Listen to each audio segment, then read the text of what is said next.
नमस्कार दोस्तों, आज फिर आपका स्वागत है क्राउन इमिग्रेशन के यूट्यूब चैनल पर। तो आज की जो वीडियो है ये भी एमबीबीएस से रिलेटेड ही रहेगी, उन बच्चों के लिए जो विदेशों में या फॉरेन कंट्रीज़ में जाकर एमबीबीएस करते हैं। तो पहले भी वीडियोस में मैंने बताया था, इस वीडियो में भी बताऊंगा कि जो एनएमसी नेशनल मेडिकल कमीशन है उसकी वेबसाइट को स्ट्रिक्टली फॉलो करना है, बच्चों ने भी और पेरेंट्स ने भी, ताकि आप लोगों से कोई धोखाधड़ी ना हो पाए, कोई कंसल्टेंट आपको बेवकूफ़ ना बना पाए। क्योंकि जो एनएमसी है वो फॉरेन मेडिकल ग्रेजुएट्स को पूरी तरह स्क्रीनिंग टेस्ट लेती है, जिसको हम FMG foreign medical graduate exam कहते हैं, वो कंडक्ट करवाती है और हमें उनके सारे के सारे रूल एंड रेगुलेशंस को फॉलो करना पड़ता है। अभी ये रिसेंटली उन्होंने एक गज़ट नोटिफिकेशन निकाली थी 18 नवंबर 2021 2021।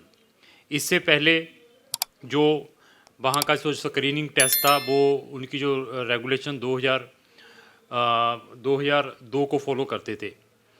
जो बच्चों ने 18 नवंबर 2021 से पहले के जो बच्चे हैं उनके लिए क्या चीज़ें एप्लीकेबल है, जो बच्चों ने 18 नवंबर 2021 के बाद एमबीबीएस करनी है उनके लिए क्या क्या रेगुलेशंस हैं इंडिया में जब उन्होंने आकर प्रैक्टिस करनी है, उनके ये FAQ है जिसको हम फ्रीक्वेंटली आस्किंग क्वेश्चंस कहते हैं। ऐसी जितनी भी क्वेरीज़ हैं वो एनएमसी नेशनल मेडिकल कमीशन के पास इंटरनेशनल स्टूडेंट्स डालते हैं, उनके पेरेंट्स डालते हैं, तो उसको देखते हुए ही उन्होंने ये FAQ तैयार किया है। इस FAQ के अंदर क्या मेंशन किया है वो सारी की सारी इन्फॉर्मेशन मैं अपने अपने डिस्क्रिप्शन बॉक्स के अंदर लगा रहा हूँ, दोनों की PDF फाइल। ये वीडियो है 2 पार्ट के अंदर बनेगी। उन बच्चों के लिए जो एमबीबीएस 18 नवंबर 2021 से पहले के वाले बच्चे हैं उनके लिए FAQ के अंदर क्या है, एक ये पार्ट रहेगा।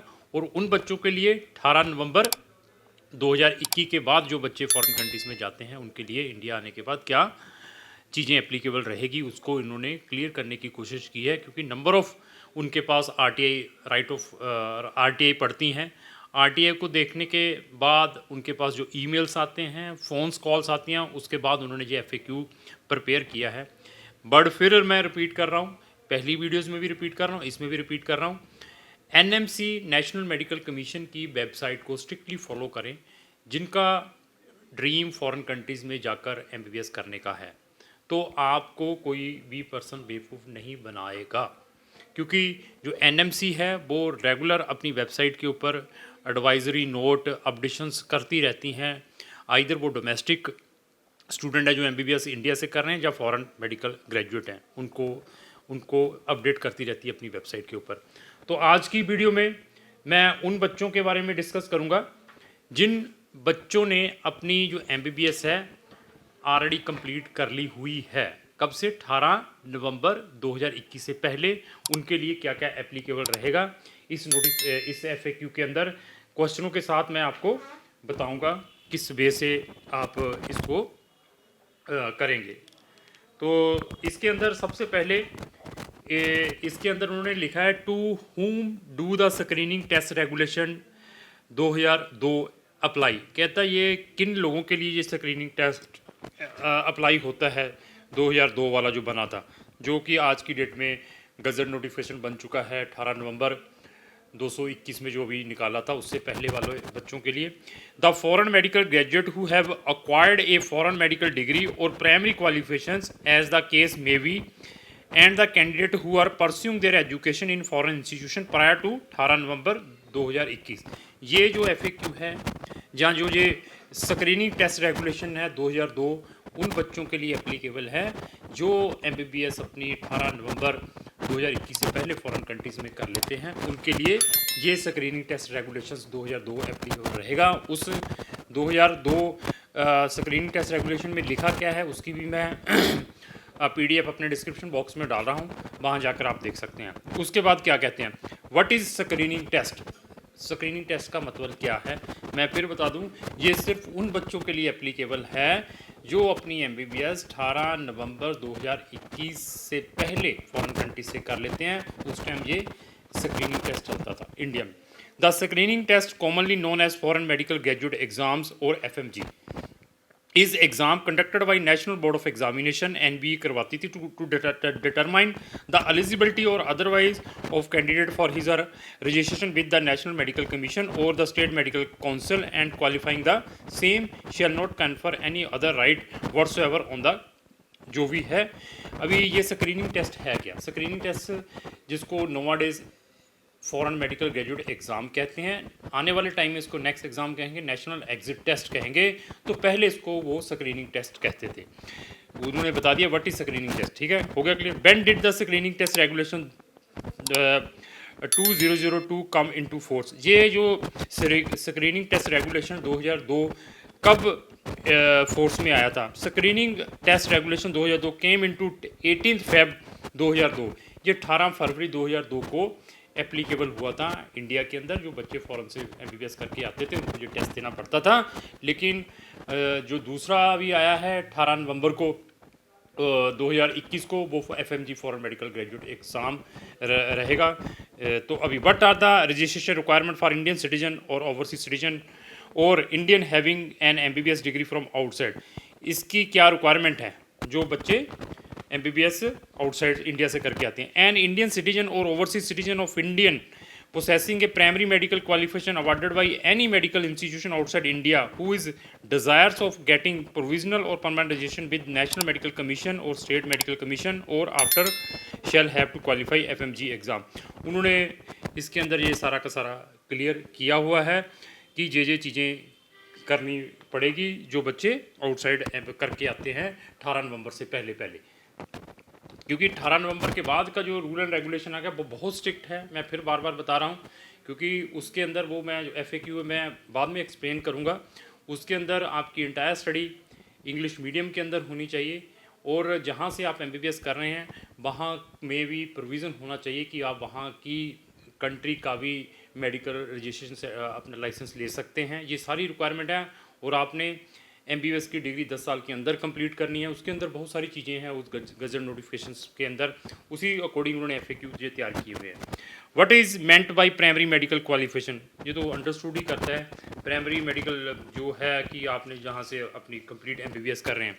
तो अभी जो 18 नवंबर वाला बना है उसके अंदर उन्होंने यही बता दिया है कि आपकी जो इंटायर MBBS है उस स्पेसिफिक यूनिवर्सिटी और स्पेसिफिक कंट्री से ही कंप्लीट होनी चाहिए। इंस्टेड ऑफ अभी आप ट्रांसफर ले लेते थे, वो एप्लीकेबल नहीं रहेंगी। तो प्राइमरी का मतलब वही इसके अंदर है। फिर भी आगे what is meant by provisional registration, इसको छोड़ दीजिए, ये भी नॉर्मल है। मैं इंपॉर्टेंट पॉइंट्स बताऊंगा। What is meant by permanent registration, ये भी छोड़ दिए। When is screening test conducted, ये भी बताया है साल में 2 बार होता है, वो भी साल में 2 बार होता है। What is the eligibility criteria for appearing screening test, eligibility criteria सारा बता दिया कि आपकी MBBS ऐसे होनी चाहिए व्हाट्सएवर है, ये भी कोई इतना इंपॉर्टेंट नहीं है। What is the format of FMG, format तो आपको नेट से भी मिल जाएगा। क्या है, क्या क्या क्वेश्चंस क्या क्या आते हैं, ये भी कोई इतना इंपॉर्टेंट नहीं है। What is the language of FMG, ये इंग्लिश में ही रहता है जो टेस्ट आपने देना है आकर इंडिया के अंदर। What is the duration of what is the duration of FMG, वो बता दिया पेपर का क्या ड्यूरेशन, 3 घंटे का लिखा हुआ है। उसके अंदर ये भी बताया कि पासिंग मार्क्स कितने आने चाहिए। How many attempts does a candidate have to clear FMG, इसके अंदर ये बहुत ही इंपॉर्टेंट क्वेश्चन आया है जो बच्चे 18 नवंबर से पहले MBBS करके आते हैं। तो उन्होंने पूछा कि कितनी अटैम्प्ट्स में बच्चा अपना FMG क्लियर कर सकता है। इसके अंदर उन्होंने clear all candidate shall have to pass all 3 papers in the same attempts, however there shall not any restrictions on number of attempts to appear in the test. आपको सारे के सारे जो उनके अंदर 3 पार्ट है उनको क्लियर करना है एक अटैम्प्ट में, बट आपके पास अनलिमिटेड अटैम्प्ट्स हैं इस एग्ज़ाम को क्लियर करने के लिए। लेकिन अगर आप क्लियर करते हैं तीनों को एक अटैम्प्ट में क्लियर करना है, लेकिन नंबर ऑफ अटैम्प्ट्स है आपके पास। ये नहीं है कि हमने 5 साल 10 साल व्हाट्सएवर है जो पहले वाला रूल था, इस वाले रूल में भी यही है, उसमें भी उन्होंने कोई रिस्ट्रिक्शंस नहीं की है। What are the provision for regarding internship, internship का भी प्रोविज़न इसके अंदर पहले वाले स्टूडेंट्स के लिए यही है। अगर आप अपनी जहाँ से MBBS करते हैं अगर वहाँ से इंटर्नशिप हो जाती है तो इंडिया के इंटर्नशिप की रिक्वायरमेंट नहीं है। लेकिन उन्हीं बच्चों के लिए जो अपना 18 नवंबर 2021 से पहले अपनी MBBS कंप्लीट कर लें, उनको इंडिया आके 1 साल एक्स्ट्रा वेस्ट करने की ज़रूरत नहीं है। क्योंकि अभी जो नया गज़ट आ गया है उसके में ये मेंशन उन्होंने क्लियर कर दिया है कि जो बच्चा MBBS फॉरेन कंट्री से करके आता है वहाँ भी इंटर्नशिप है, यहाँ भी इंटर्नशिप है। तो दूसरा इसके बाद जो मेन क्वेश्चन है, जो बहुत ही इंपॉर्टेंट क्वेश्चन है, बार बार हमें इससे बच्चे पूछते थे, are FMG allowed to transfer from one college to another in the same country और another country during the course? There is no clause regarding transfer in screening regulation. As such, there are no restriction on transfer as long as other criteria laid down in screening test. पहले क्या था, 18 नवंबर जो 18 November 2021 से पहले वाले जो भी student हैं उनके लिए ट्रांसफ़र की कोई इतनी रिस्ट्रिक्शंस नहीं थी। बट जो भी 18 नवंबर 2021 में से या उससे बाद में करते हैं MBBS किसी भी फॉरेन कंट्री से, उनको वहीं से ही अपनी सारी की सारी MBBS की डिग्री कंप्लीट करनी है। अगर वो ट्रांसफ़र ले लेते हैं तो उनका यहाँ आने के बाद उनकी एलिजिबिलिटी नहीं है, वो इस टेस्ट में नहीं बैठ पाएंगे। लेकिन ये न्यू स्टूडेंट्स के लिए 18 नवंबर के बाद वाले स्टूडेंट्स के लिए हैं।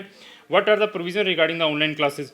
ऑनलाइन क्लासेस के बारे में उस टाइम में बताया था चल सकती थी, बट अभी वाली जो बताया उसमें जो भी इन्होंने बोला है, ऑनलाइन कुछ सप्लीमेंटेड बाई ऑफलाइन प्रैक्टिस है। मतलब ऑनलाइन क्लासेस का भी क्लियर किया है। ये सारा FAQ था उन बच्चों के लिए है। ये मैंने जो बताया है रेगुलेशन जो स्क्रीनिंग टेस्ट की है 2 वाली उसके बारे में है। और जो मेरी नई वीडियो आएगी, जो सेकंड वीडियो है इसी से रिलेटेड, वो FAQ वो कौन सा 18 नवंबर 2021 में जो बच्चे ये डेट से या इससे बाद में MBBS जाकर करते हैं फॉरेन कंट्री, उनके लिए FAQ कौन कौन से क्वेश्चंस आम जनता पूछती है NMC से, उसकी मैं डिस्कशन आने वाली वीडियो में करूँगा। तो अगर आप MBBS से रिलेटेड आपका कोई भी क्वेश्चन है, फॉरेन की किसी भी यूनिवर्सिटी से MBBS करना चाहते हैं, क्राउन इमिग्रेशन आपको बेस्ट से बेस्ट गाइडेंस प्रोवाइड कर सकती है। मैं फिर रिकमेंड करता हूँ MBBS वहाँ से करने की कोशिश करें जहाँ पर जिस कंट्री से आपको वहाँ से लोकल लाइसेंस मिले उस कंट्री का एज ए डॉक्टर प्रैक्टिस करने का, और MBBS उस यूनिवर्सिटीज़ में करने के लिए कोशिश करें यहाँ के डोमेस्टिक स्टूडेंट भी उस यूनिवर्सिटी से MBBS करते हों। क्योंकि हमारे जितने भी फॉरेन के ये छोटी छोटी कंट्रीज़ में यूनिवर्सिटीज़ खुली हुई हैं, वहाँ पर मैक्सिमम एक ही कंट्री के स्टूडेंट होते हैं, इंडिया, पाकिस्तान या श्रीलंका के। तो उसी कारण ये जो गजट न्यू नोटिफिकेशन आया, क्योंकि गवर्नमेंट को पता है ये धंधलेबाजी फॉरेन कंट्रीज़ में जाकर अपने कॉलेजेस खोल देते हैं, पाकिस्तानी हुए या कुछ हुए जो किर्गिस्तान में हुआ है। तो इन चीज़ों को अवॉइड करने के लिए ये ऐसे स्ट्रिक्ट रूल्स NMC ने, नेशनल मेडिकल कमीशन ने बनाए हैं, जो इंटरनेशनल स्टूडेंट्स और पेरेंट्स के लिए फेवरेबल रहेंगे। जो एजेंट हैं उनके लिए बड़ी बिग प्रॉब्लम है, हमारे जैसे जो एजेंट है प्रमोट करते हैं MBBS को, जो गलत तरीके से बच्चों को फॉरेन कंट्रीज़ में MBBS के लिए भेज, उनके लिए प्रॉब्लम है। बट पेरेंट्स के लिए, बच्चों के लिए दीज आर द फेवरेबल, ताकि आप लोगों का एक्सप्लॉयटेशन ना कर पाए एजेंट। तो that reason they making these rules. तो इस टाइप की इन्फॉर्मेटिव वीडियो ऑलवेज मैं अपने सोशल मीडिया के ऊपर डालता रहता हूँ, और हमारे इस सोशल मीडिया के ऊपर मोर देन 1400 से ज़्यादा डिफरेंट टॉपिक के ऊपर वीडियोस, अगर उनको भी देखना चाहते हो तो आप हमारे जितने भी सोशल मीडिया को फॉलो करके देख सकते हो। अगर आपको जो मेरी वीडियो चाहिए तो लाइक एंड शेयर करना ना भूलें। Thank you.